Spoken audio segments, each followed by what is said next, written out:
ESPN and the Pac-12 have a current, previous, and going to have into the future a working relationship. How long into the future? What does that working relationship look like? Yeah, that's up in the air. I don't think most of us have a grasp on that. But what I can tell you is this idea that there's no communication going on, like, that's simply not true. We told you a month ago, hey, they got back together. They have been talking. And all of a sudden, what do we get? Hey, as we told you first on the show, ESPN and the Pac-12 are talking about doing on-field hot mics and coaches interviews in the tunnel, a lot of the locker room, cameras in the locker room, like all of this extra stuff for this coming season. But yet they're not talking, everybody's reporting.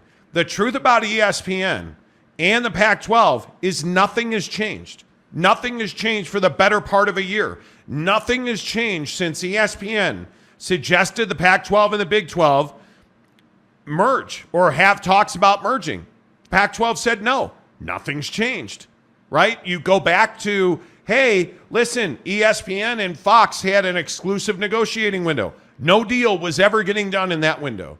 That was not even a possibility because there were no real talks of substance during that exclusive window. As we told you on the show, I just don't understand why people are looking for something that's not there. ESPN and the Pac-12 have a fine relationship. Is it the relationship that the Pac-12 wants? No. I think the Pac-12 would love it if ESPN had stepped up to the plate with a $400 million offer, which is never going to happen. Facts. But that doesn't mean that they don't have a relationship. That doesn't mean that they're not working together. All this means is that ESPN, according to our sources, is willing to offer $90 million a year for 5 years, period. Not $90 million and a penny, $90 million, period. That's it. They haven't moved off of that for well over 6 months now. We are on May 23rd here on the show. Their offer to the Pac-12 has not changed this calendar year. It has not. And I don't believe that it is going to. And I don't know, is Pac-12 programming going to be on ESPN? My guess is it will be in one form or fashion. And maybe ESPN, as I said yesterday on the show, we heard, hey, maybe ESPN's just the streaming partner for the Pac-12 and ESPN Plus is the online home for Pac-12 athletics. Hey, that's absolutely a possibility. But under no circumstance is ESPN, in my work and my sourcing, going to surpass $90 million. And I don't think that means that there's some nefarious falling out. It's a business discussion. It's not personal. That's all it is. And frankly, without USC and UCLA, there's no reason for them to pay more. And it's what we reported for 6 months. ESPN is not going to negotiate against itself. Why would they do that? Yeah, they wouldn't. Yet you have all of these people putting out all of this content, and I get it. It's a lot of the Big 12 folks and a lot of the Big 12 voices who want to have doom and gloom on the Pac-12, which largely I think exists if we're being honest about it. I don't think there's a lot to look forward to in the Pac-12 as far as the TV deal goes. But the idea that ESPN and the Pac-12 have some fractured relationship is just not based in reality because it's not true. Yeah, I mean, I think that, you know, a lot of people want to say, hey, like, you know, like there was this whole conversation, and it's very reminiscent of this ESPN thing where people are obsessing on, hey, well, you know, a fan of this school, Utah fan or Washington fan or this fan or that fan wants to talk a bunch of junk about, you know, the Big 12 in this case. And now all of a sudden, because the fans of an institution are talking junk about another conference, all of a sudden you're telling me that Brett Yormark isn't interested in, you know, an Oregon State or this or that. Like that's the perfect example. Fans don't matter in this conversation, man. ESPN doesn't give a damn what your opinion is about this or about that. And that's just the reality of it, just the same way that ESPN, Mr. Bob Iger, Mr. Head Honcho's there, don't care what we have to say, right? But the fact is that there are conversations being had, and ESPN has stood firm. So that's why I think when you're on Twitter or you're on, you know, these message boards, or you're on these different places, like we get, it must be like between 5 and 10 DMs on any given day, right? It ranges, whatever. But on any given day, multiple people DM us and they're like, hey man, like, did you hear this or did you hear that or this rumor or that rumor? And it's like, man, there's so many rumors out there. And I think that you have to stay true to the logic in the conversation. I agree. Which is, hey, again, why would ESPN pay more for the Pac-12? Well, they wouldn't.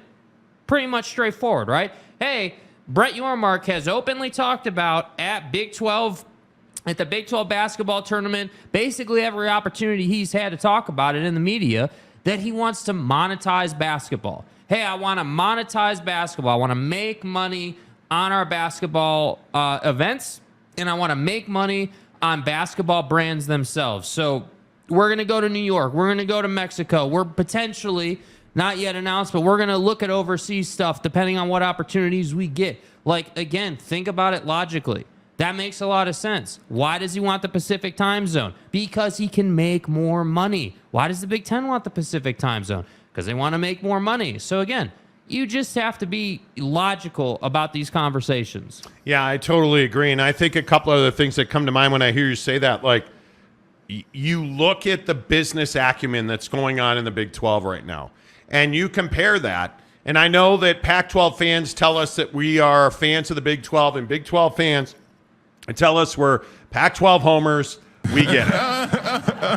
But the reality is, when you compare business models and business acumen and operations, the scariest thing, if you're a Pac-12 fan with these ESPN reports, is the only sliver of truth here is Pac-12 doesn't really have anywhere else to go.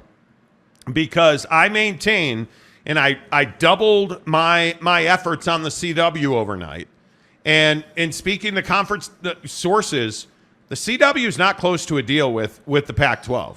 Not one that makes a lot of sense. And I just don't think that the Pac-12 has a lot of other options. And again, I implore you to understand what the facts are, because I want to talk about this Washington State situation. Mm-hmm. We broke a story yesterday around 5:30 on this show that Washington State had a staff uprising, and it has to be 5 or 6 people DMing us this story, and it started about 2:00 yesterday afternoon. And hey, people are really pissed at Washington State. President Schultz left town and didn't leave anybody, with any closure.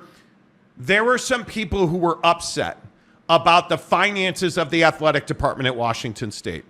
And there is a view at Washington State that there was, I don't know, what's the right way to say it, that there was a blank check being given at Washington State. Uh-huh. I don't know that I would say that is accurate or that's exactly what had happened.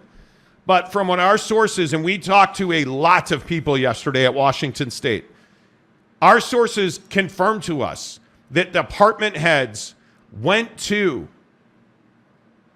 pretty much everyone's office yesterday, from the Pullman campus. Like, they went everywhere trying to get President Schultz on the phone, and he refused to take phone calls by some sourcing.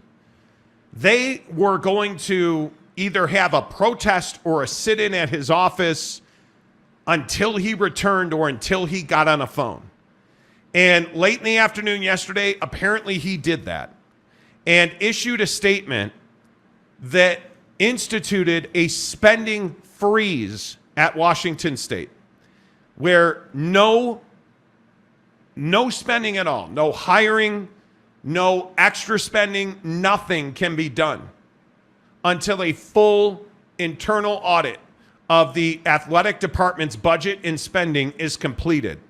And recently the budget was approved by the state for Washington State facilities and athletics, and it really tweaked a lot of people, because you're looking at a situation, and this is where it comes back to the Pac-12. You're looking at a situation where every one of these 10 members, and really it's all 12 members, including USC and UCLA, are going to have to refund Comcast $50 million.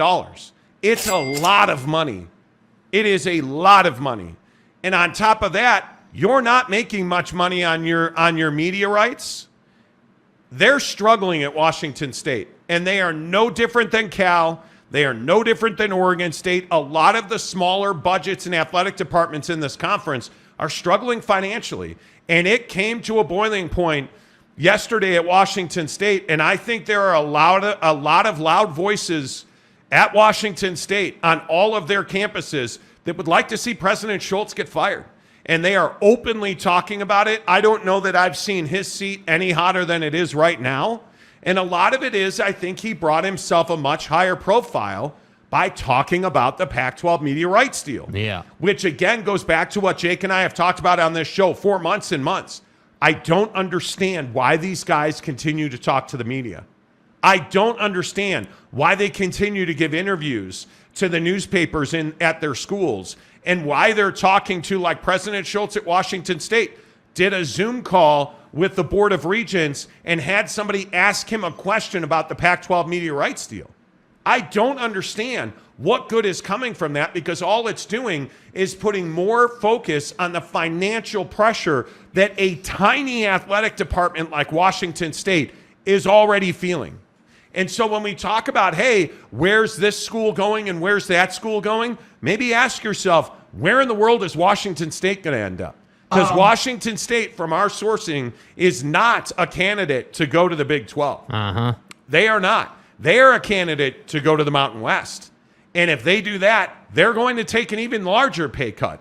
And again, I go back to this conversation about the validity, the ability of schools like Washington State to sign a grant of rights on any level, because all it does is limit their income. That's all it's doing. And when we've talked about the CW and we've talked about Ion TV, there's a lot of these presidents and athletic directors who wouldn't mind seeing grant of rights go away. And I think, you know who you can point to on this? BYU. Because BYU kind of laid down a blueprint for how to succeed as an independent, which is to say, somebody that doesn't have a grant of rights, who has a one-on-one direct relationship with, in BYU's case, ESPN. And what did BYU do? They leveraged their in-house assets, BYU TV, YouTube, social media, things like Instagram and TikTok. They leveraged those platforms to create revenue streams. And these athletic departments that refuse to do that, a la Washington State, who doesn't embrace Instagram, who doesn't embrace YouTube. The idea that athletic businesses in this country in this day and age would not embrace the video culture and the video revenue stream, especially when you're looking at what ESPN is doing, completely relaying the groundwork of how fans consume content, you're out of your mind. And so you look at what's going on at a school like Washington State. Do not think that this is the only place where this is happening now and is going to happen in the future.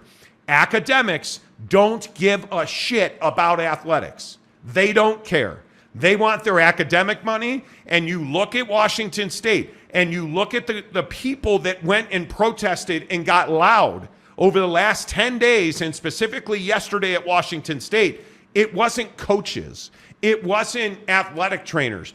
It was department heads. It was professors and it was academics who got loud about the money that was being handed out to the football department in specific, I was told.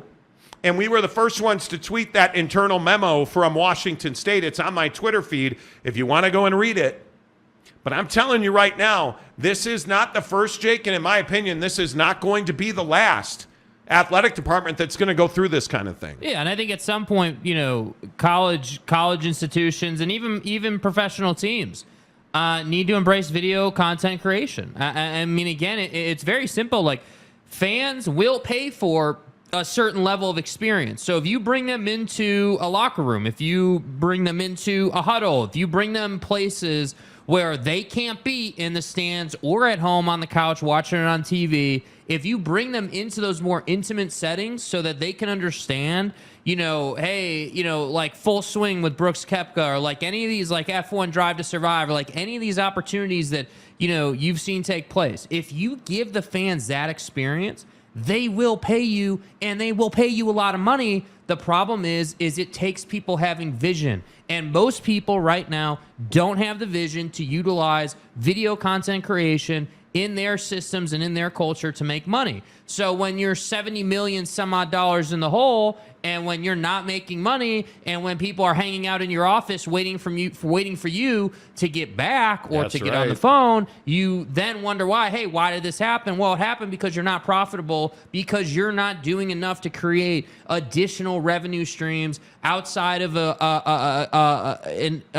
deal that's as old as dirt in grant of rights. It's a dumb setup. It's old. It doesn't work anymore. And so you look around and you've got Michigan State is a great example, a random example on YouTube who does an amazing job of telling their story in all these different sports. Go and look for yourself when the program's over. You will see they do an amazing job. Notice you don't hear about Michigan State having money trouble. Notice you don't hear about the Big Ten really having almost any money trouble. I know the TV deal situation just came out yesterday, but they're not the ones that are $70 million behind on payments, right? Like, they're not ones that are delinquent, if you will. Like, they're the ones trying to figure out, okay, how are we going to make our schools $100 million each, right? So their problems are like, hey, how can we make as most as possible? Kirk Schultz in the Pac-12's problem is, hey, how are we going to dig out of this massive hole that we're in? So that's why I say it is a different beast in the Pac-12. It's two different conversations, and I can't stress that enough. It's conversations at multiple schools in the Pac-12. Yeah. I mean, you can rewind the clock a little bit and go back to the Under Armour UCLA situation and the debacle that was. Now you have UCLA that leaves the conference, and what happens? You get into the spat with the regents of the California education system that now are having UCLA bail out the Cal athletic department because they're in so much debt from Memorial Stadium, and it just continues to roll down the line. Like Washington State, what was the first thing that so many people said yesterday on Twitter when I said, hey, again, we had the news first. It was amazing. Well, hey, if they hadn't fired Nick Rolovich for not vaccinating, this wouldn't have happened. Yeah, Washington State had nothing to do with that. But what does that point to?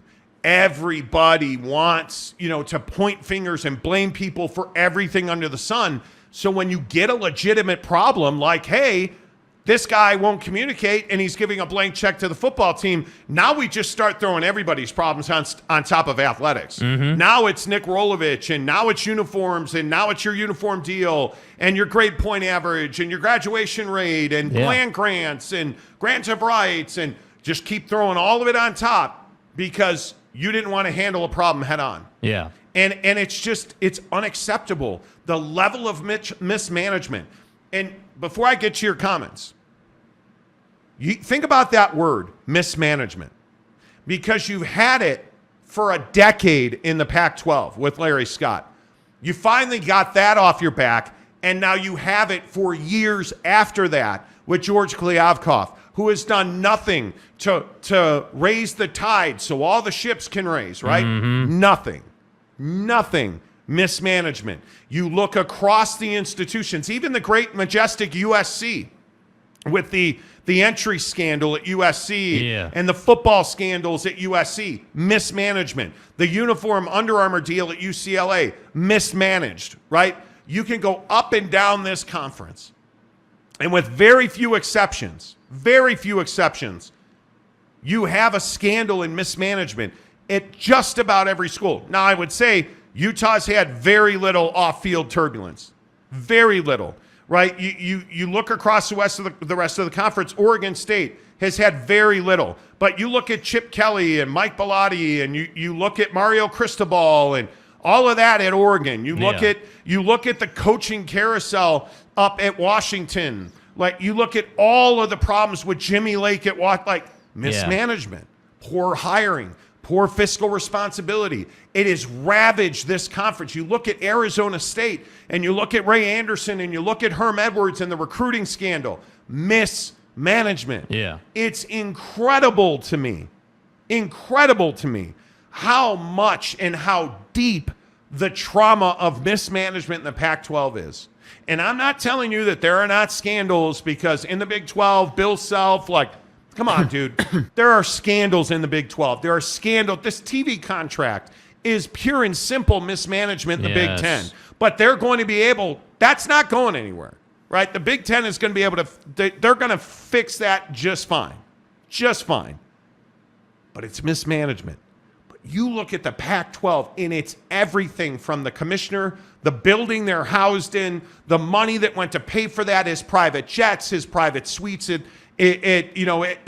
Aria in Las Vegas. Like, it's every school, almost every employee. You have lawyers making refereeing decisions, officiating decisions in Pac-12 football games. Yes. Like, it's unbelievable, the level of mismanagement in the Pac-12, and there's just no getting around it. Yeah. All right, less of us, more of you. Kyle, hey yo, new member of the show, Kyle A. Let's go. Good start to the program. Kyle A., good to see you. You guys hit the join button. It's $1.99 a month on the entry level, all the way up to $9.99 a month. You can be in our members only Instagram chat, where Big Daddy Magic is going to talk about Victor Wembanyama 37 times every day on the Instagram channel. It's amazing. It's going to be awesome. Trust me. Trust me, right? Yeah. Oh, speaking of, by the way, I appreciate Saul Goodman, who said, Ryan Leaf, show Wazoo how to get bucked up. Bucked up right here, baby. Let's go. Time for some buckshot on the show. I have to admit, I've been dragging ass all afternoon, right? I've been waiting for this buckshot all day. Get the link in the description below. Free 6 buckshots in the description below. Down the hatch, there you go. All day, long-lasting, clean energy. You know what I love about buckshots? It gives me mental clarity because it's a good, clean product, right? It's 100 grams of caffeine stocked with great other ingredients. You know what else they have? Guys, I've been telling you all about their bars. Bucked Up just released their bars. I got them in about 4 days ago. They're amazing, you guys. These bars from Bucked Up are, I used to eat 1 bars every day, all the time, subscribed on Amazon Prime. Right. I got a box of Bucked Up bars every other week at my front door.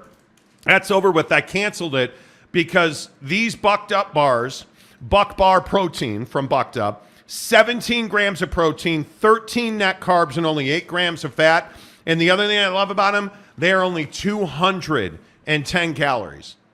I get a bar that tastes fantastic, keeps me full for 200 calories. I had one of these right when the show ended last night.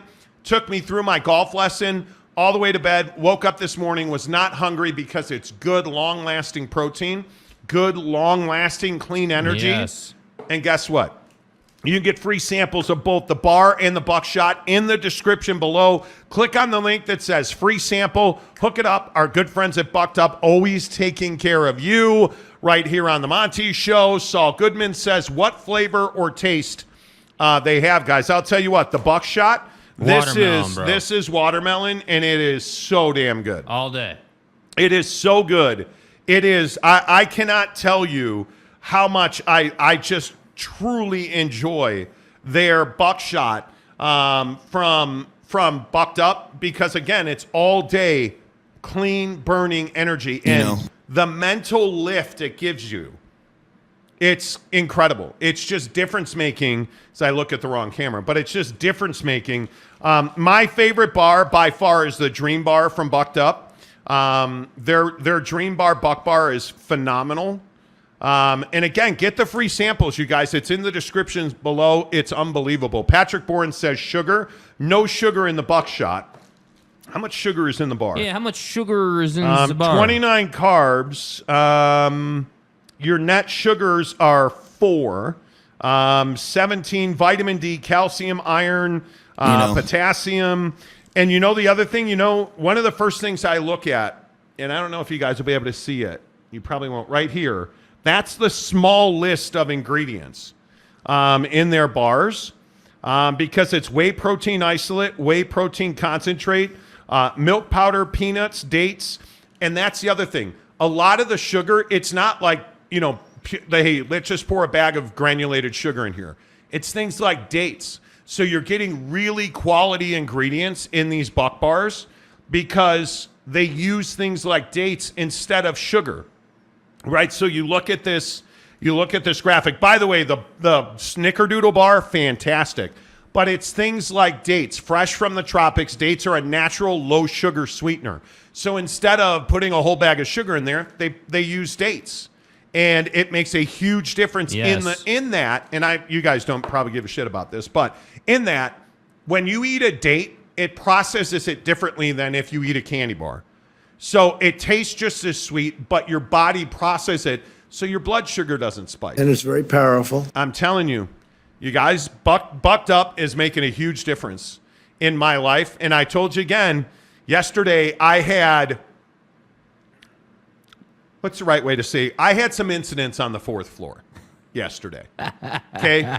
The show ended, yes, by the way, the show ended yesterday and I had an incident.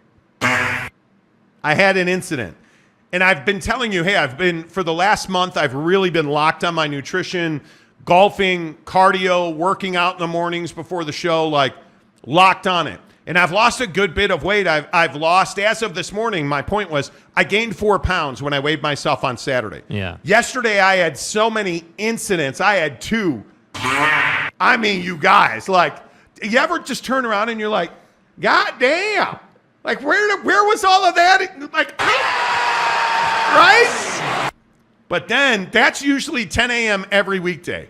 Yesterday after the show, I went upstairs and just had an incident. Got on the scale this morning, lost all that weight, and then almost 3/4 of a pound.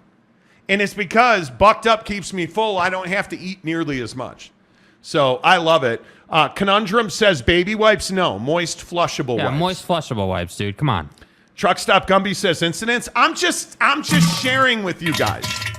Dude, it was so the last hour of the show yesterday, I was sitting here and I was like, because it's not usually that time of day. That's the thing. And you're like, dude, like, because we make an intentional effort, because the showroom, for those of you who've seen the studio, you know where it is in the building at the Maverick Center here. And then, the bathrooms, they're not exactly close. So what we do is we make sure in our pre-show protocol before the pre-show meeting, we go and we offload and handle our business so we can go 3 hours uninterrupted, because you guys know we don't do our 5-8-minute commercial breaks like some other programs do in this town and on YouTube. We go straight through. So for us, we got to make sure we're ready to go. But my guy over here, the last hour of yesterday's program, is sitting over here twisting. Ooh. And I'm like, dude, like, what's going on here?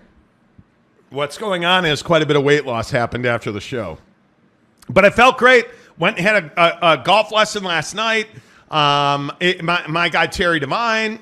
New vlog coming out. New vlog coming out. Getting my golf shot right.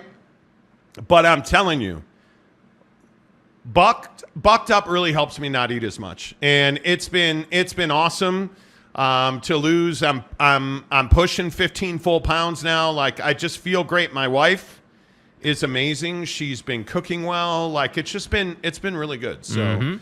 Saul Goodman wants to know, do you lean? No, I am team stand and squat. No, I am team stand and squat. We don't break our arm. We don't do that. MJ Bassett says bull movement breakdown on the Monty show. That was my bowling team name. Bull movement. It was. Saul Goodman says, when are the Bucked Up gummies coming out? Not soon enough. Seriously. Not soon enough. Like, in all seriousness, do you know how many people ask me for Bucked Up gummies? I'm not joking. When Saul, you ask about that, dude, it's everybody asks me for Bucked Up gummies. Yeah. Bob Holsey, let's twist again like we did last summer. Okay. Better to lose a friend than an intestine. Totally, Rick. Totally. Right. So that's why the show ended earlier. Well, and I had to be somewhere much, but yeah, pretty much. Carrie Lee, a trip to Costco for Kirkland 30 roll pack. No, bro. Moist flushable wipes, dude. You can't be poking the brown eye with sandpaper. You got to keep it supple, bro. You got to keep it supple. Hey, Scott Rayner. Well, right there. Hey, Scott Rayner. Let's go, Scott. There we go, baby. Let's go, Scott. Welcome to the show, Appreciate Graham. you. Jay Chapman says, sounds like you're making a Pac-12 portrait. Well, You look very much like the Palouse. Yeah. Anyway. Franz Pierre Gatling, UCLA did not mismanage the Under Armour deal. UA CEO Kevin Plank decided to terminate its apparel deal with you. Correct. During the pandemic due to force majeure. Correct. And they went. I know Under Armour pretty well. I think that they were The weird thing is UCLA and Under Armour hated each other from the moment they got together. UCLA to this day should still be an Adidas school. That deal should have never ended. Should have never ended. And I think that UCLA and Under Armour were destined for battle from the day that they signed that deal. Before the ink was even dry. I think they were destined for battle. The ink isn't dry yet. Yeah, and by the way, Under Armour has had incredible returns now. They have bounced back significantly. Obviously, they have multiple schools, including the Utah Utes, that endorse and wear Under Armour. Like, it just was never a fit. It was never a fit. Zach Slater, if UCLA had to help bail out Cal, maybe Cal to the Big Ten isn't such a sure thing. Oh, no, I think Cal to the Big Ten is... I think you're going to see Oregon, Washington, Stanford, and Cal go to the Big Ten. Yeah. I think that's going to happen. I was talking to a Big Ten TV guy the other day, and we were talking about the validity of California, University of Cal Berkeley, in the Big Ten. And straight away,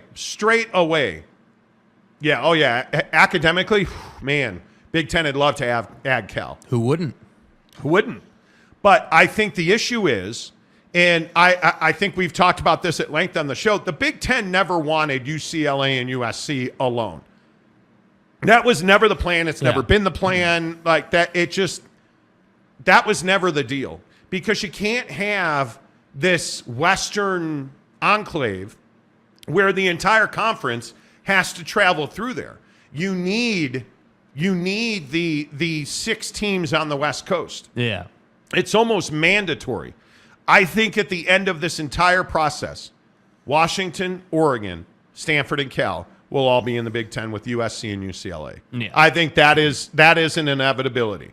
There's no doubt about that. Monty owes a ribeye. In fact, I do. What time is Monty makes Jet ribeye today? Well, whenever Jet decides to show up. We need to work it out. My wife is diabetic and can handle up to 4 grams of sugar, especially if it is fruit sugar. I'm telling you, dude. Patrick, stuff, go get the bar sampler from Bucked Up. They'll give you a sampler of bars, and I'm telling you, the Snickerdoodle, and you can read all the labels. If you go to buckedup.com, you can read all of the labels and make a decision on what works for you guys. The thing that you're going to see about Bucked Up is all of their ingredients are super clean. Use promo code Monty to get 20% off at checkout. But I'm telling you, Patrick, that's exactly why Bucked Up builds bars, builds supplements, builds protein, builds buckshot. Like, that's why they build their stuff the way they do. Mm-hmm. 0 sugar in Bucked Up energy drinks. That's why it is the only energy drink I will drink, because it's got 0 sugar and great ingredients. Bucked Up Miami is by far my favorite energy drink. So make sure you knock it down. Appreciate you sharing that. Patrick, Mark324 says the Monty Show sponsored by Charmin. Maybe they should be. You know. Jeremy Callahan, Cal is absolutely the sort of athletic underperformer the Big Ten loves. Well, that's a great one. Again, I don't even think that's tongue-in-cheek, but it ain't really tongue-in-cheek. Because you look at Northwestern, what's the difference between California and Northwestern? Well, Cal has not been to the athletic heights that Northwestern has been to. Mm-hmm. You remember some of those Pat Fitzgerald Northwestern football teams were serious contenders. Yeah. And Cal has not been relevant is such a harsh word. But Cal has not been a relevant club in a long time. Yeah. And hiring Mark Madsen to be the basketball coach, I think, is a huge salvo of, hey, we are trying to win. Because I think they know they need the gate. They need the concessions. They need the They Yes. need the momentum to Yes. make more money. And I hope they make it because they have spent so much money